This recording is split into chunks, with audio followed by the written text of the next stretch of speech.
All right, so I'm going to read for this one, Stopping by Woods on a Snowy Evening by Robert Frost. This is probably my favorite poem of all time. I know I'm not alone in that. It's a very famous piece. It's a very beautiful piece. So I'm going to jump right in and read it and then give my thoughts on it afterwards. And anyone else, of course, feel free to chime in with your thoughts too or what you think of it. But here's the piece. Whose woods these are, I think I know. His house is in the village, though. He will not see me stopping here to watch his woods fill up with snow. My little horse must think it queer to stop without a farmhouse near. Between the woods and frozen lake, the darkest evening of the year.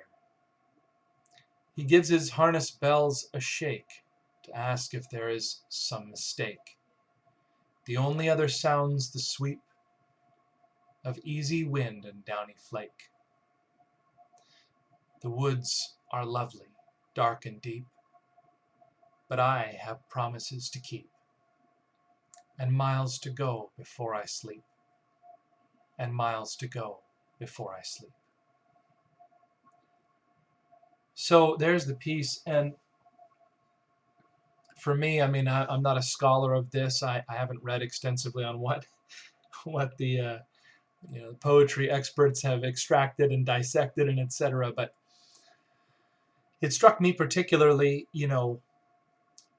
I'm 45 years old and maybe at a halfway point in life, and it started to dawn on me that I won't always be in this life and in this body. Wow, big news. The immortality of youth has started to, its illusion has started to fall away a little bit, and that's fine. um, and so what this, when I reread this a couple years ago, and it really hit me, it struck me so hard, was especially it's the final set that really drive this thing home. And there's plenty before it, but it's the woods are lovely, dark and deep, but I have promises to keep, and miles to go before I sleep, and miles to go before I sleep.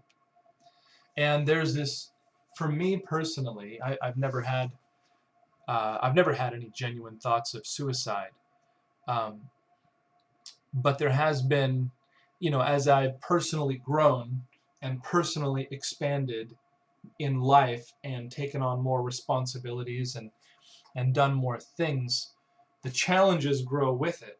And life is almost, it's not designed necessarily perfectly, but it's designed so that you can grow with those challenges, but it certainly can put one under a lot of stress. And so the thought of not being in the midst of all that stress has certainly been, I don't know if you can call it wonderful, a wonderful thought, but it's an escape of some kind.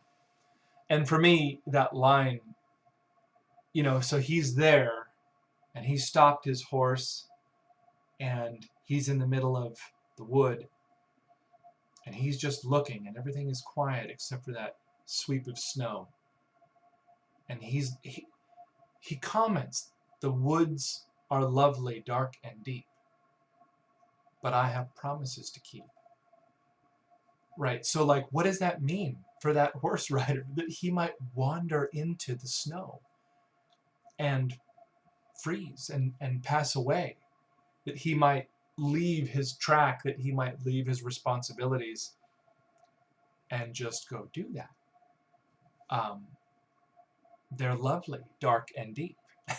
And you can imagine, for me, I imagine myself in this place. And I mean, I think I'm also not alone in this. There are few things quite so just calming as a place that is covered in snow and there's no sound. The sound is deadened. It's dead silent. There's nothing moving. And the amount of peace that that can bring is really unbelievable. And so there he is, probably feeling, I mean, this is my supposition and my own thing, but probably feeling about as peaceful as he's, who knows, ever felt. And it's enticing to get off of that, of that, like, just this track, this stress, this life, this responsibility. And I also have found, as I've grown, I've grown from just kind of living hand to mouth, and then, and just freewheeling it, just sort of just getting by for many, many, many, many years. And then when I finally started to have more success in life, it transitioned from living in near poverty for a long time, till I was like 35, 36 or more. And then moving out of that, realizing I didn't have to go back to that situation. So running away from it as fast as I could, so that I would run away. That was my motivation for a long time, was get away from that. Like, work as hard as I had to so that I didn't have to be in that situation anymore. And then when I was completely out of it, and like wasn't gonna go back to that situation, like it would take catastrophic events for me to return to that, if that, then it became a matter of duty. Duty to my wife, and duty to my son, duty to my coworkers. The woods are lovely, dark, and deep, but I have promises to keep and miles to go before I sleep. And the sense of duty and the motivation of it has become very strong for me, and enjoyable. I'm glad I'm not just floating along in life like a leaf in the wind, and I'm also glad that I'm not running from poverty, that I'm moving in fear all the time, or something like fear, right? So that's what that last set especially meant to me. We go back to the beginning, and I won't spend a lot of time on it, because that was the main point that I wanted to talk about. He starts off with, whose woods these are, I think I know, right? And I don't know if this is an allusion to religion or God or what have you, but that's what I would expect Robert Frost to put into his poem. I don't think he was a materialist.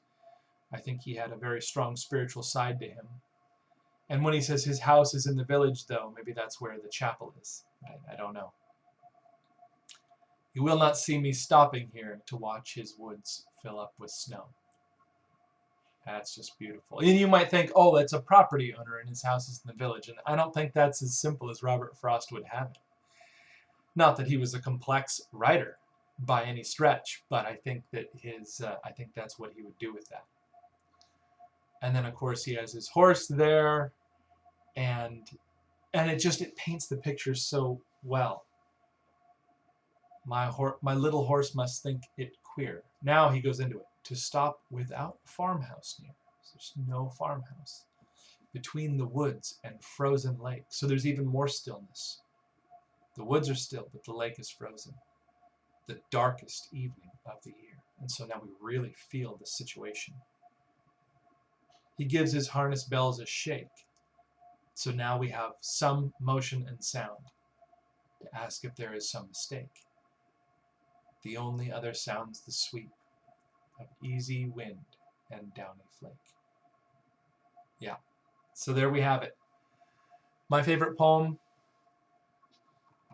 Stopping by Woods on a Snowy Evening by Robert Frost. I hope you enjoyed it, and if you have ideas about it or you like it or whatever, feel free to comment if you want. Okay, thanks.